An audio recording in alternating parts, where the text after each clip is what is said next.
Hi, good evening everyone. I'm your host on the Facebook Live today, Kapil, Deev, and a familiar face you must be knowing a lot, but I'm not been doing much of the shows over a period of time because of my television expertise and enterprise I got into.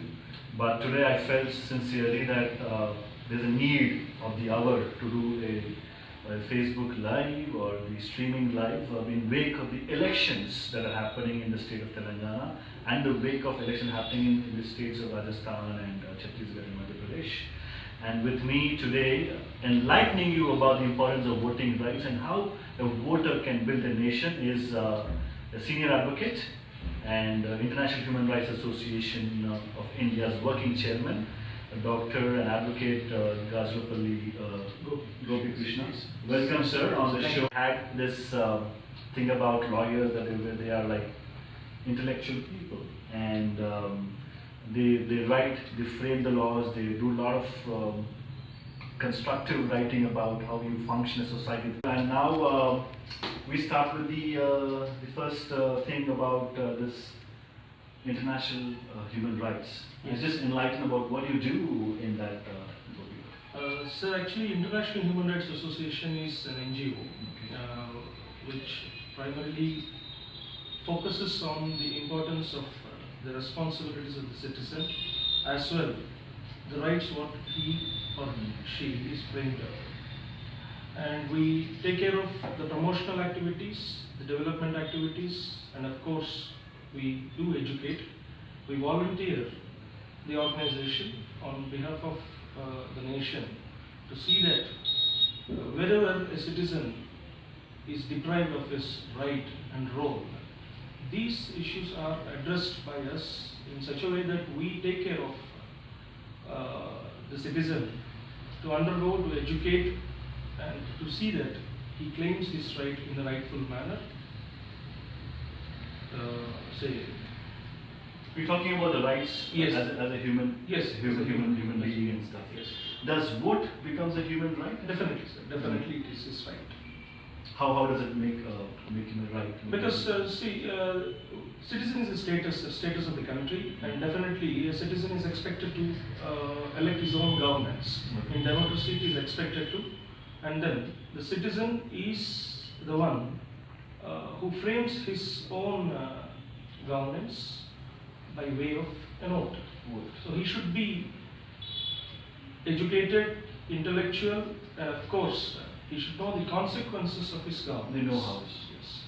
Now, in wake of the votes, you have seen a transcending change in how the democracy of India has changed post the parliamentary democracy came to this from 1950 to whatever time. And during this course of time, the parliamentary structures and legislative structures have taken a lot of leaps and bounds of change. And there have been good people who came into the power, there have been equally bad amount of people. No, I don't say bad amount of people. It's only their understanding. So you always say yes, good people coming into power. Yes, yes. But again, you say that vote is a power that a common man has. Yes. But why doesn't common man understand that he's got a power within him and he has to go to this particular electoral booth on that particular day of the voting, which decides the fate of the state or the nation? Sir, I mean, to what we ourselves have claimed, and we wanted our country to be democratic, and then we have made ourselves to go with the procedure of electing our own government.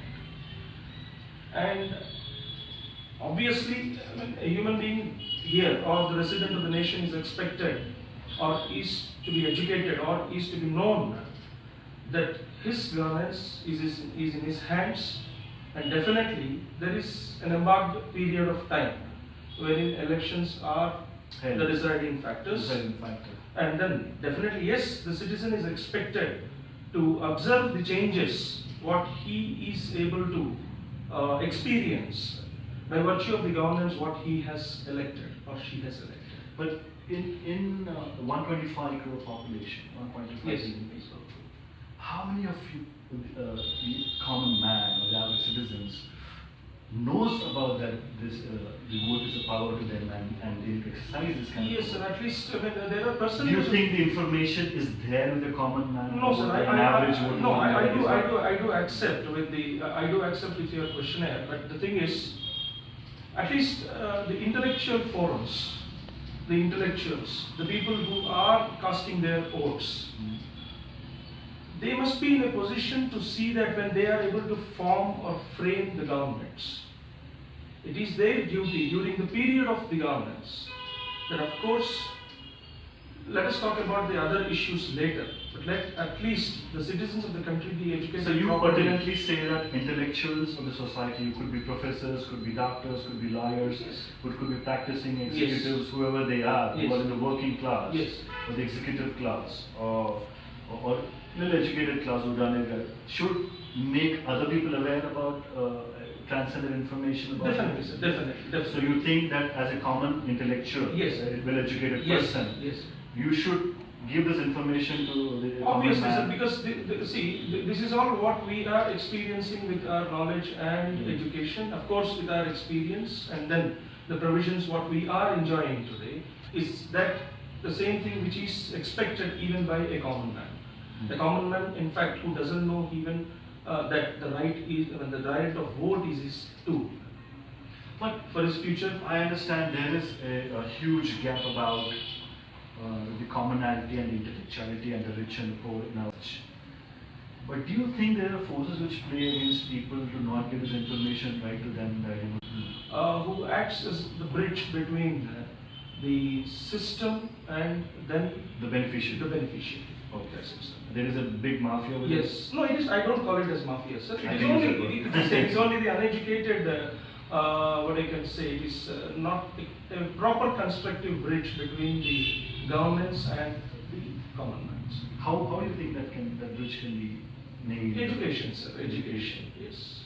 So education is the key point for Yes, people to get. education is the key. And talking about education, I mean, we have seen that our country's education levels have grown up, and we find 65 to 70% people educated in our country. Maybe in some states like Kerala or Karnataka, you're seeing 99% Yes, of the yes. villages as such, where you see a stark change in how the states function, how people behave, and you see Tamil Nadu as one great example of economic development. But again, they're all politically driven. It's not driven by a vote, a power of a vote, a power of a common man, a power of intellectuality. Where do you think there is this gap of other democracies which are run by people? It could be European Union, it could be about socialism in Europe, or it could be about the federal governance in America, which the voter feels the right of power. Here, the voter is neglected a lot, and he's been given some freebies here and there, and he starts voting for his person of a choice. When will that change come? So we need to, firstly the citizen has to understand, when the person who goes for the voting has to understand that voting is his primary right, that he is selecting and electing his own governance. And this change has to start from the initiations. We can't expect a voter, we are also, we are influenced by the few old systems still, and we feel that the parties which are today are the only parties which are taking care about the governance of the country, and there are no new other governances where they can invite or they can't be invited. See, if that change comes radically in the mindsets of every individual, and the participation of every intellectual into politics is also. So talking about intellectual participation in politics. Yes, sir. If an educated guy says well and says at his home, Yes. look, I want to contest at the party election, the common thing in Telugu say, "Mani kendu kayani." Yes, yes. Okay. क्यों करना है सब चीज़? System से हमारे लिए अच्छे हैं जो मिल रहा है. Such kind of attitude, when do you think will have to change? Is it the parents who are responsible? No, Is it sir. our peers who are responsible? No, Or is sir. it the generation now that has to take a leap and bound step to be in the system? the generation, sir, because see, we are all getting qualified, we are getting educated, and as you told that, why should I? That should change, sir. Basically, see, it is not that why should I? That should change.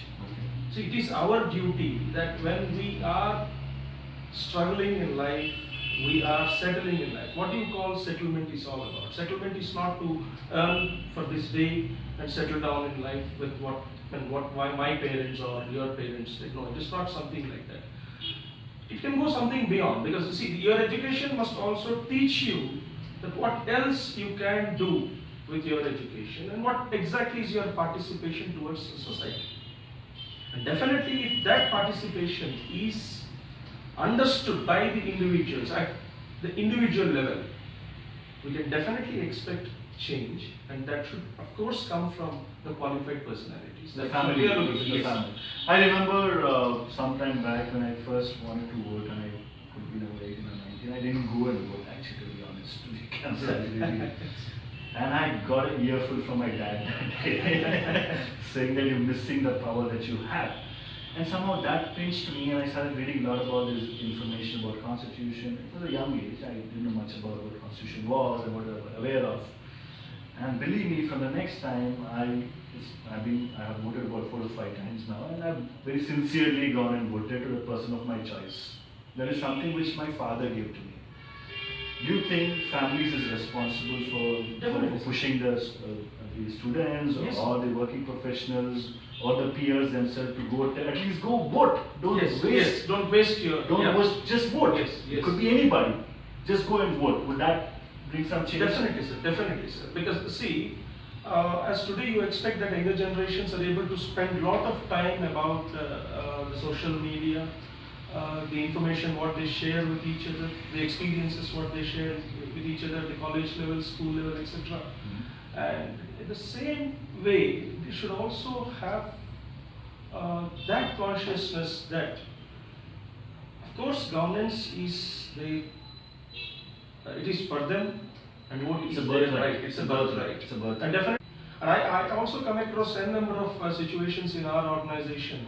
Few people asking for their rights which are deprived. Before we understand what is our right. So execute your responsibility, then ask for your right. That would be much more comfortable. You see a majority of 35 to 40% youth now. Yes. And India is going to be the youngest nation right now, which has got that 18 to 35 to 40 people bracket of 55%. How key a factor are these people in driving the next generation politics? Definitely, sir. It is very simple to say that youth are our future. They are our future, and the governments or the policies, the policy framers today, whatever they are intending, the development it is all about the future generation, that is none other than youth. Okay. So we expect youth's participation and their responsibility towards the voting. It is very important. So, youth, there's an old saying that so youth today become the champions of tomorrow's cause as such. And India is a young nation. Do you think that this young nation of these young people around, as an advocate, must be observing so many people around and come up with a lot of people? How different is our country going to be in the next 10, 20 years? Definitely, sir. You can expect a lot of changes because we can see ourselves. See, when I was a student, last 20 years back, my performance, my understandings are entirely different to that of the generation what we are seeing today. Yes. And their perception levels, their observation towards the subject, their participation, and their involvement, everything have changed a lot. Artificial intelligence or augmented technologies or these they're playing very major social media channels have got a lot of desired information into their head. Yes. And do you see a positive thing? 100%. Okay.